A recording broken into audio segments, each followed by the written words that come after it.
Final segment, ladies and gentlemen. Hottest form of Alabama football news, notes, and information you are going to find. I'm yours truly, Stephen M. Smith of Touchdown Alabama Magazine. And this is In My Own Words. I'm live in studios.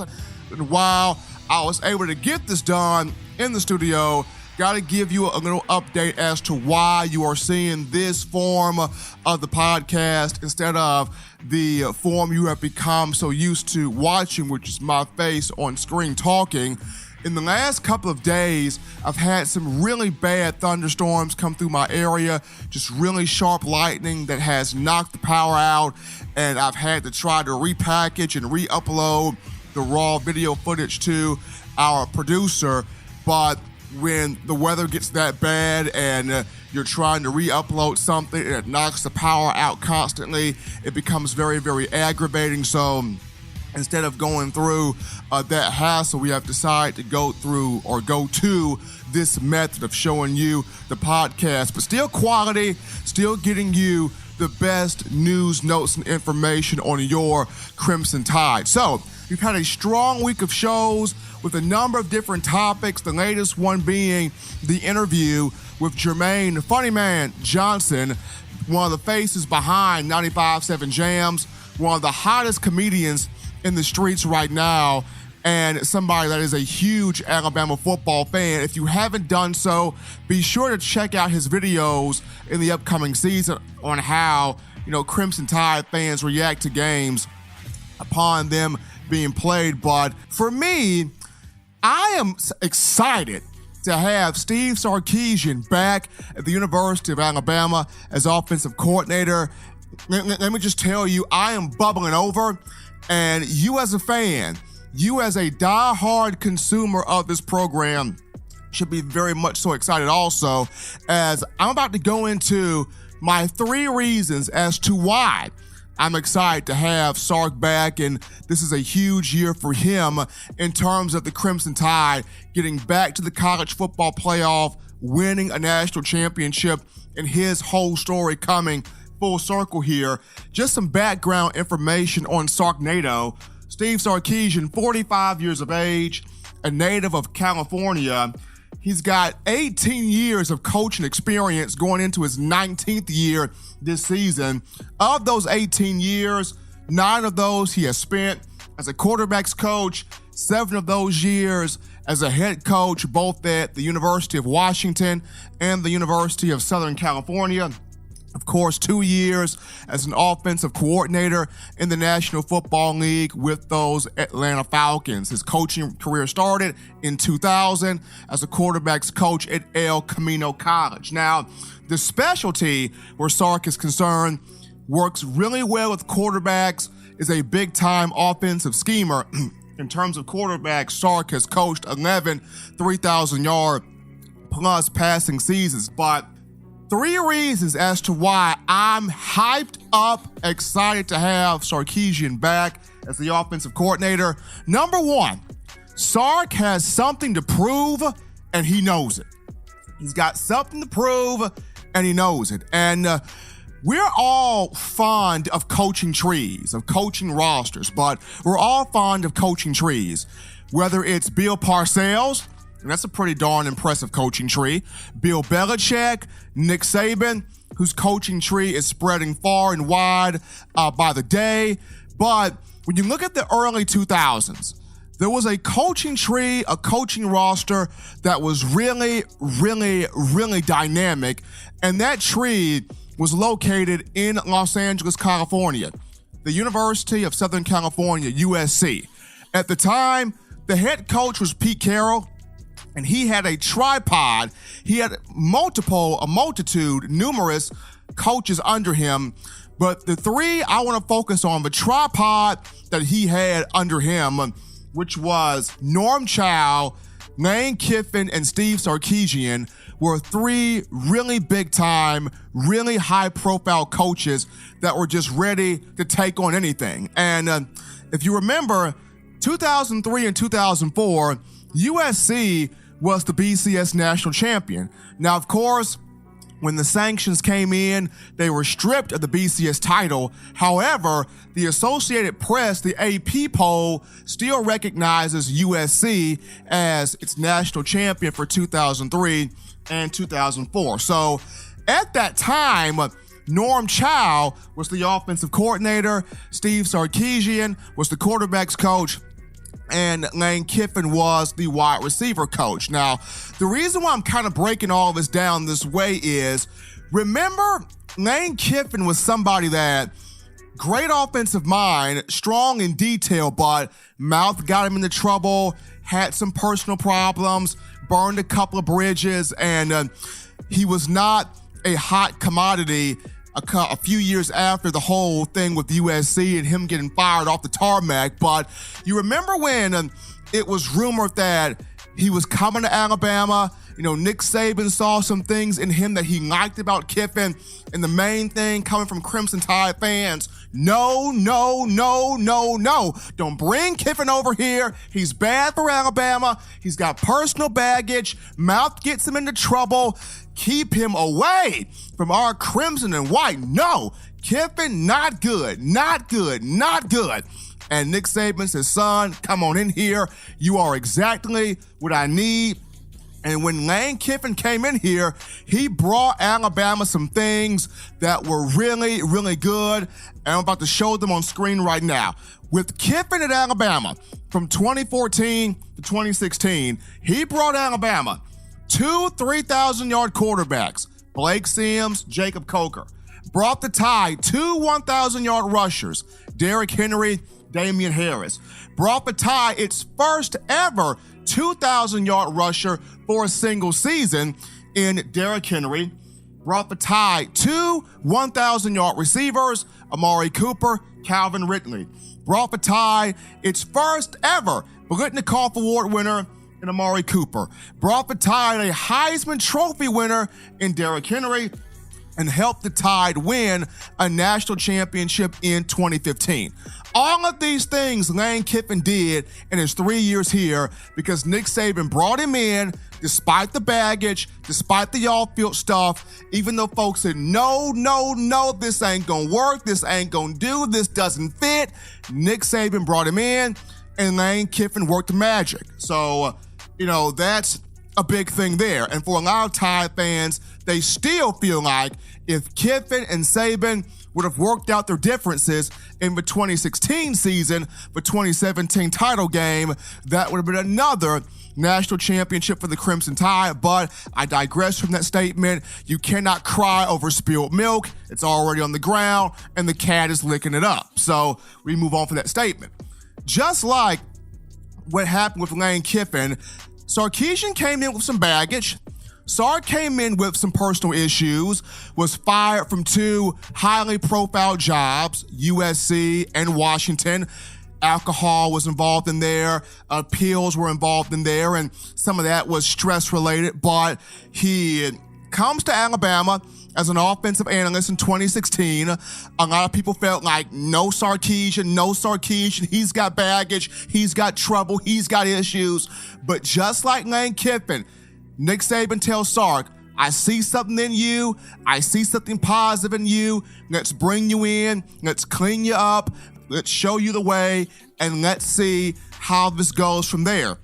Bring Sark in. And Sark at that point in time was just happy to be at Alabama, was just happy to learn the process, was happy to just be in the room and figure out, how Nick Saban does what he does. And unfortunately, the relationship between Kiffin and Saban kind of hit a breaking point, and Sark was kind of thrown into the action when he was not quite ready to be thrown in.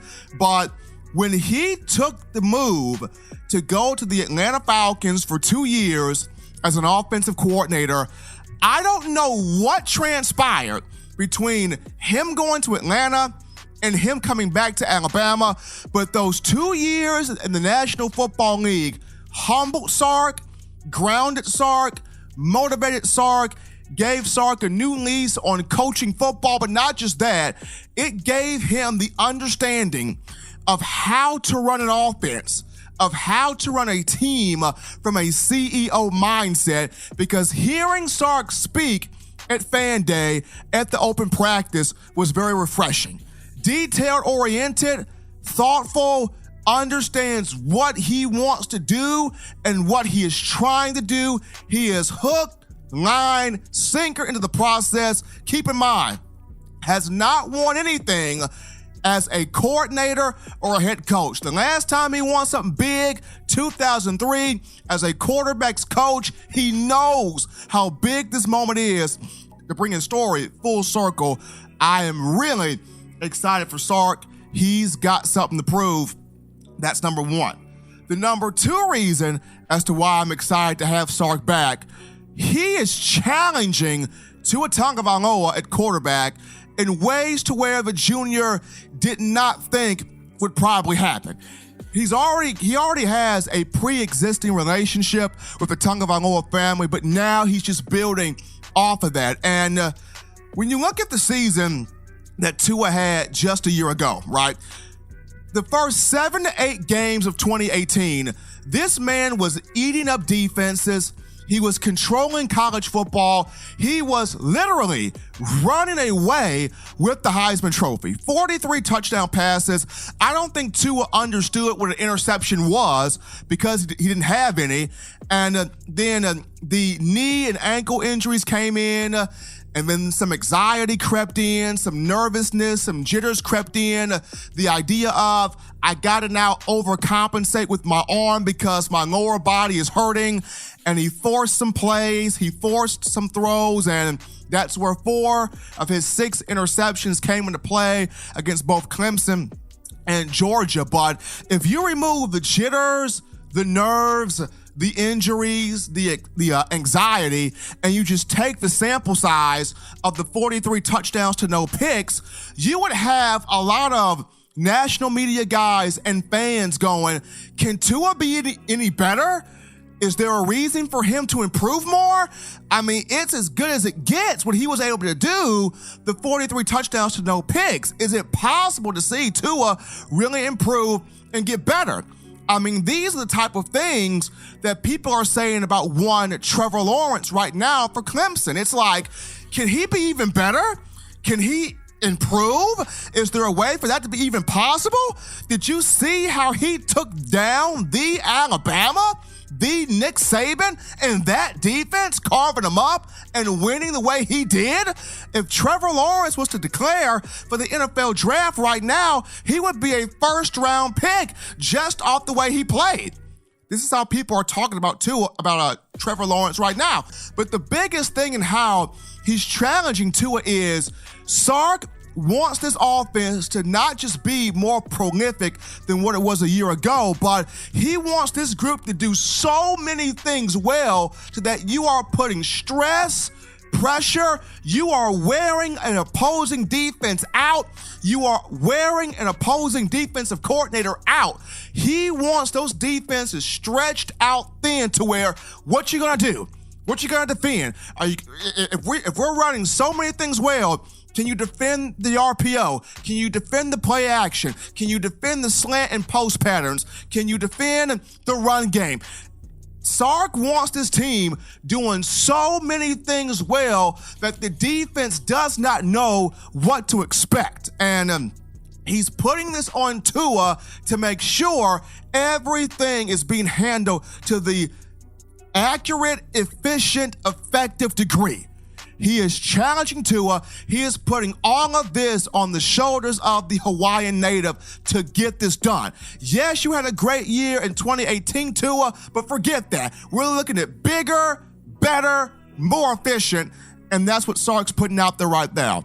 Challenging Tua. That's the second reason as to why I am really excited to have Sark back, which leads us to number 3. Folks, Sarkisian, and I'm hearing this from sources right now, this offense is about to go back to being what it was with A.J. McCarron. We're talking about a commitment to the run game, a commitment to consistently running the football, establishing that run game, and providing multiple looks. Remember when Alabama played against Clemson and Brent Venables, defensive coordinator, in pre-snap read, he would show one look from his defense. Pre-snap read showed one look. Upon that ball being snapped to Tua Tagovailoa, Clemson had 2 and 3 and 4 different things going around, and Alabama couldn't pick it up. Tua couldn't process it, and it threw the timing of Alabama's offense off. That's what Venables did. I heard from a few trusted sources inside the program, Steve Sarkisian is about to do the same thing and flip it on the rest of college football. He's going to show you something in pre-snap read. So when it's pre-snap, you see one thing. Upon Tua getting that ball, it's going to be 3 and 4 and 5 different things that Alabama's offense is throwing at you, and it's going to be up to that defense to combat it. And it's interesting, y'all. It's interesting. He is focused on making this offense all the more prolific, running the football, building off of that play action, throwing out different looks to confuse not just defenses, but defensive minds and wearing the opposition down. I am so excited to see what Sark is about to bring to the table. So just running through these again, folks, the reasons why I'm excited about Sark being back, and you should be too. Number one, he's got something to prove, and he knows it, and he's about to do it to bring his story full circle. Number two, he is challenging Tua Tagovailoa to make this offense all the more prolific. And number three, y'all, multiple looks. Sark committed to the run game. Sark committed to providing multiple looks to confuse, wear down, and dictate defenses. Folks, get ready. Sark is ready to get down to business and get some things done. But ladies and gentlemen, that's going to do it for this week's edition of shows. Touchdown Alabama Magazine, in my own words, hottest show in the streets. If you want to be the best Alabama football fan, to have all the news, notes, and information, you know what to do. You download the Touchdown Alabama Magazine app. Invest in yourself. You can get that via the iPhone App Store if you're rocking Team Apple, Google Play Store if you got the Android phone. The podcast options is always listed at the bottom of the screen. Check them out. Subscribe to tdalabamamag.com to get all the latest on your Crimson Tide. And also subscribe to Touchdown Alabama Magazine on YouTube. Get with us. Site over 1 million video views, over 5,000 subscribers strong because of you, the smart fan. Folks, when we return for next week's edition of shows, we talk offensive line, we talk the 5-man battle at inside linebacker opposite Dylan Moses, and we get into Nick Saban grooming up that pass rush, getting that pass rush back ready for the 2019 season coming up in the next couple of weeks. As always, folks, for us here at the TD Alabama Magazine family, I'm yours truly, Stephen M. Smith. Till next time, folks, you've been listening to In My Own Words.